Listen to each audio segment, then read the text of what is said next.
Meu nome é Maria Clara e eu vou apresentar o meu plano de negócio para o escritório Maria Clara Braga Arquitetura da matéria Gestão de Escritores. O escritório Maria Clara Braga Arquitetura nasceu com o propósito de desenvolver projetos de interiores e acompanhar obras de reforma, unindo o conhecimento técnico e a sensibilidade estética também. O objetivo do escritório é criar espaços funcionais, acolhedores, tendo atenção a cada detalhe e tendo o objetivo de refletir a identidade de cada cliente. Então, essas soluções vão equilibrar beleza, praticidade e qualidade construtiva também. Algumas imagens de projeto. Então, como proposta, a gente tem o nome Maria Clara Braga Arquitetura, tendo como área de atuação o desenvolvimento de projetos de interiores e acompanhamento de obras de reforma, e os serviços oferecidos vão ser o desenvolvimento do projeto de interiores ou comerciais, uma consultoria para a escolha de materiais e acabamentos, acompanhamento técnico da obra e integração entre estética, funcionalidade e execução. O nosso público-alvo são clientes residenciais que desejam reformar ou personalizar os ambientes. São ambientes de pequenos e médios portes, empreendimentos comerciais de pequenos e médios portes que buscam identidade visual nos espaços, e também pessoas que valorizam o design autoral, aliado com a qualidade na execução da obra, ou seja, pessoas que não têm tanto conhecimento técnico assim em execução vão ter esse suporte aí do início ao fim da reforma. Então, a forma de organização do escritório, ele é individual, com a atuação colaborativa quando necessário, ou seja, a gente pode ter parceria com engenheiros, designers, fornecedores especializados. Então, como atribuições da base legal do CAL, a gente trouxe algumas que a gente vai incorporar no escritório, que é elaboração de projetos arquitetônicos de interiores, projetos de reforma, ampliação e adaptação de edifícios existentes, atribuições relacionadas ao conforto térmico, lumínico e funcional dos ambientes, atividade de consultoria, assessoria e assistência técnica em arquitetura e urbanismo, coordenação e compatibilização de projetos complementares, engenharia, instalação, etc. E a gente separou aqui o que seriam as atribuições tradicionais, e uma atuação fora do padrão, que se destaca no mercado, que traz inovação. E essa área tradicional é o projeto de personalização em grandes construtoras. Então, o escritório ele vai ter bastante experiência no setor de personalização de construtoras, que é justamente a prática de construtoras que recebem projeto de reforma durante a execução do prédio. Então, o cliente já consegue receber o apartamento reformado. Então, o escritório vai ter expertise nisso para conseguir a aprovação do projeto de maneira rápida e, enfim, com conhecimento mesmo de como funciona essa logística dentro das construtoras. E a área fora do padrão é um escritório que une projeto e execução, ou seja, o escritório, além de desenvolver o projeto arquitetônico, também dará todo o suporte e equipe especializada para a execução da obra. Então, o cliente não vai precisar se preocupar em captar esses fornecedores, captar esses serviços, uma vez que o escritório já possui essa lista de pessoas de confiança e já faz toda a reforma com o pessoal integrado ao escritório, o que minimiza muitos problemas e falta de comunicação entre os setores da obra. Então, os diferenciais competitivos seriam justamente esse, a integração do projeto e execução, personalização de grandes construtores, como eu falei antes, e parcerias estratégicas, uma vez que, como a gente está propondo esse serviço de execução, a gente precisa ter parceria com engenheiros, fornecedores, profissionais de áreas complementares, como elétrica, gesso, marcenaria, para oferecer soluções completas e integradas. Sobre a concorrência, a concorrência direta do escritório é composta por outros escritórios de interiores que já são consolidados e já contam com essa equipe estruturada e um portfólio amplo, além de mais tempo no mercado. Também existem arquitetos autônomos recém-formados que buscam espaço profissional, assim como eu, e provavelmente terão um preço parecido. Então, eles também se tornam uma concorrência, uma vez que eles possuem essa mesma experiência, em relação ao escritório Maria Clara Braga. E também tem design de interiores sem formação em arquitetura, que também consegue muitos serviços, muito trabalho, uma vez que as pessoas não conhecem qual seria a distinção entre as duas áreas. Eu trouxe como exemplo Paula Torres Arquitetura, que ela traz justamente a proposta do meu escritório. Ela tem a parceria com o marido, que é engenheiro civil, e juntos eles fazem as reformas dos apartamentos e tudo mais. Como oportunidade, a gente sabe que mesmo diante das concorrências, existem oportunidades relevantes para o escritório, e um desses diferenciais está no conhecimento profundo da parte construtiva, adquirido tanto pela experiência profissional quanto as parcerias estabelecidas com engenheiros. Então, como eu passei grande parte da faculdade trabalhando em construtora, né, eu já tenho um conhecimento bastante consolidado de como funciona os processos construtivos, né, de prédios residenciais e tudo mais, os engenheiros também. Então, isso traz uma segurança técnica para o cliente em relação à execução, até no projeto mesmo. O que a gente estará detalhando, a gente sabe que poderá ser executado. Então, a gente também observa que existe uma demanda crescente por reformas em planta, né? Uma vez que é uma prática mais sustentável, evita desperdício, simplifica a execução e traz um menor custo à obra. Sobre o mapa da empatia, a gente trouxe uma visão sobre os nossos clientes, né? Sobre o cliente, a gente pensa numa pessoa de classe média alta, que deseja reformar seu imóvel, seja ele novo ou usado, de forma prática, sem desperdício, menor custo, e valoriza, né, a sustentabilidade e a otimização. O que o cliente ouve, ele vai ter muita recomendação de amigos, né, sobre profissionais que são mais baratos, sobre inteligências artificiais que podem fazer a reforma por eles, por DIYs que podem ensinar a ele fazer sozinho. Ele vai escutar também que ter arquiteto é um luxo ou é desnecessário, e ele vai escutar, por outro lado, que existem sim pontos positivos, e eles são muito maiores do que os pontos negativos em investir em um projeto arquitetônico.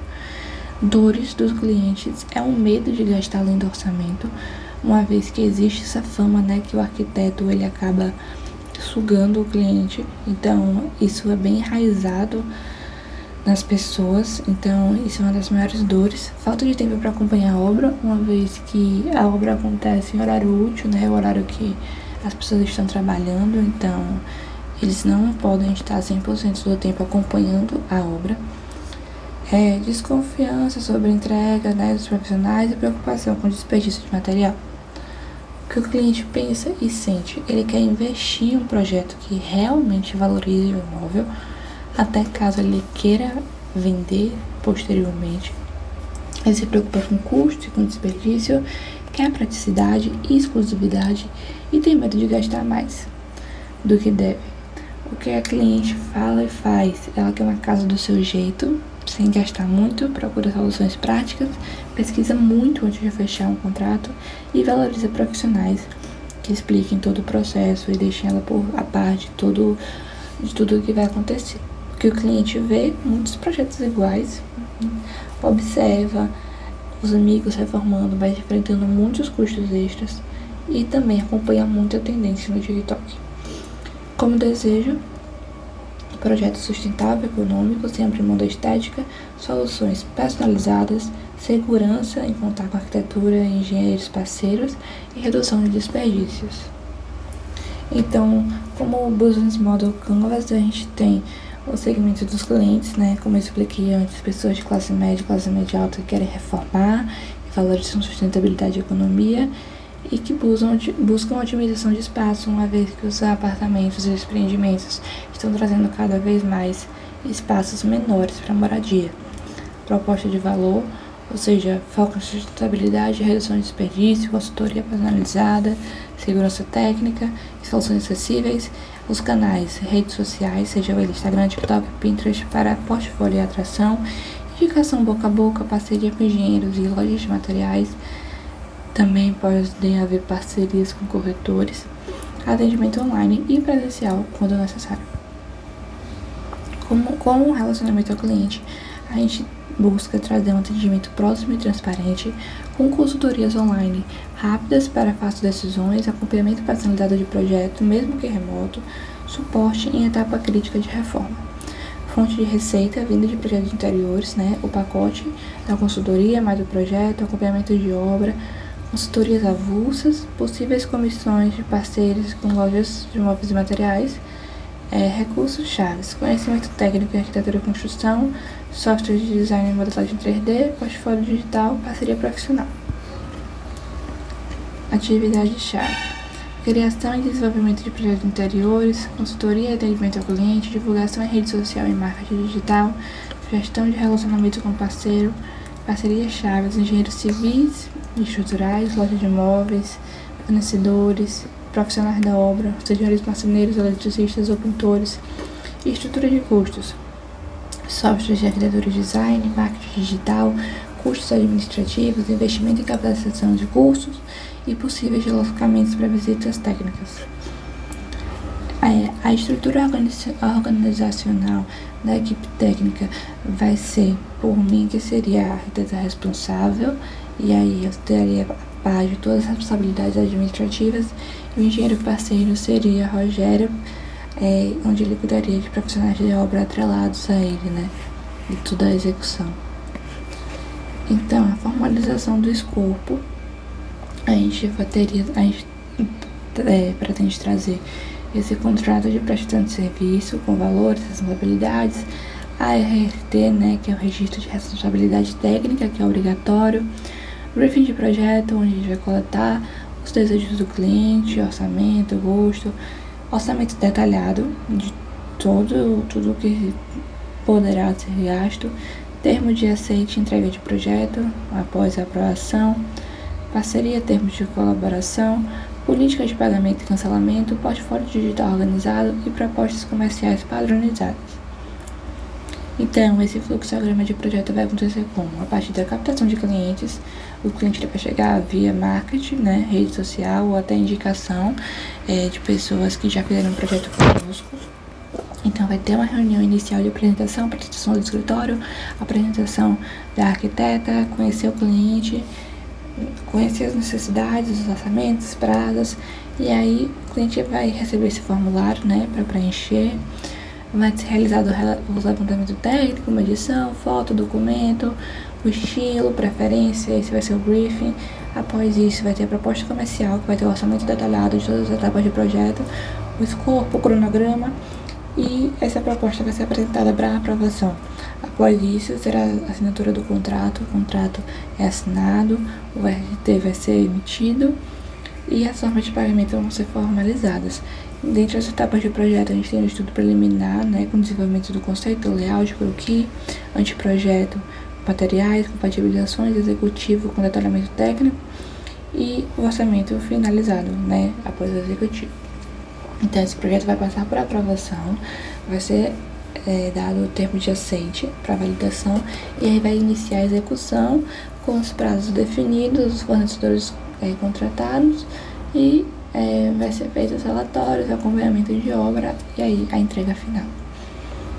A autogestão é importante que a gente tenha essa autogestão dentro do escritório e ela vai funcionar de forma mensal, trimestral, revisando o número de clientes captados, desses clientes captados, quantos fecharam contrato, conferir prazo de entrega, atualizar o portfólio, investir no marketing, seja com tráfego pago ou com site, anúncio e tudo mais, estudar tendências, fazer análise financeira, ver a satisfação dos clientes, avaliar a produtividade da equipe e definir metas de crescimento.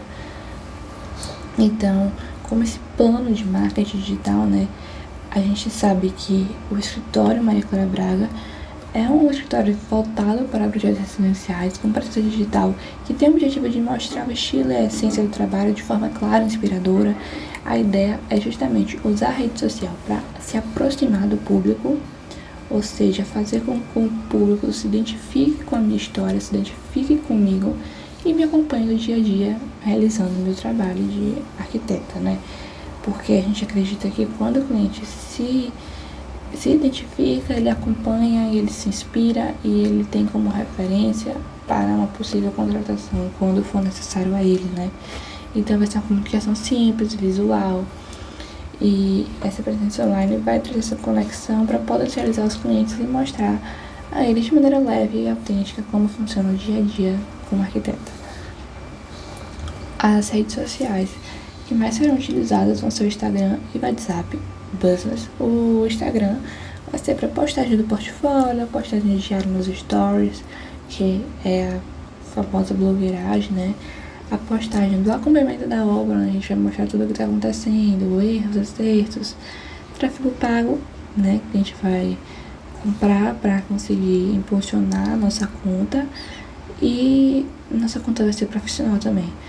E no WhatsApp Business a gente vai ter mensagem de saudação, mensagem de ausência, portfólio nos status, grupos com os clientes para facilitar a comunicação.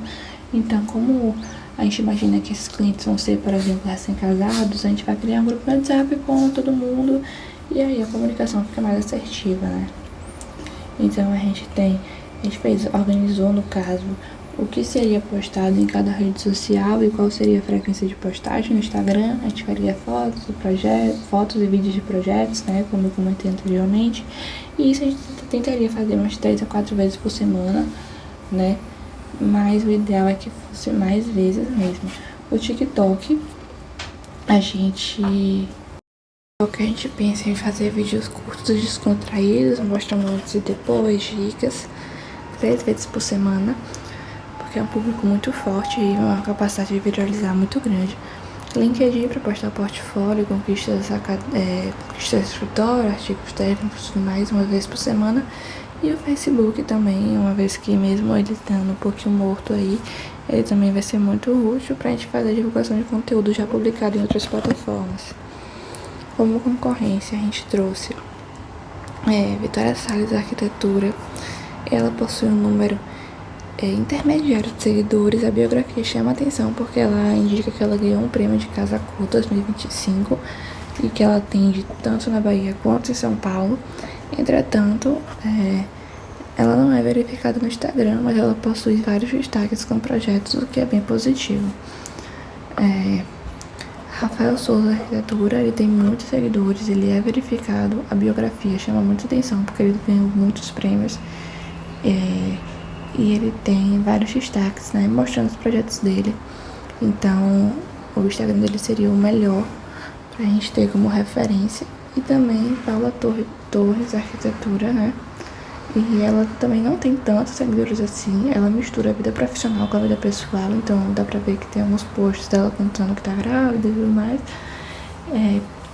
Isso é bem interessante pro nosso escritório, porque cria, né, esse vínculo com o público. A bio dela é bem legal também, porque ela fala no que ela trabalha, onde ela atende. Tem alguns destaques com viagens dela, não tem destaques com projetos, né? Em primeira, tem que passar pro lado para ver. Isso não é tão positivo e também não é verificado. Então, como melhor opção para ter como referência, a gente escolheu Rafael Souza Arquitetura. E é isso. Muito obrigada.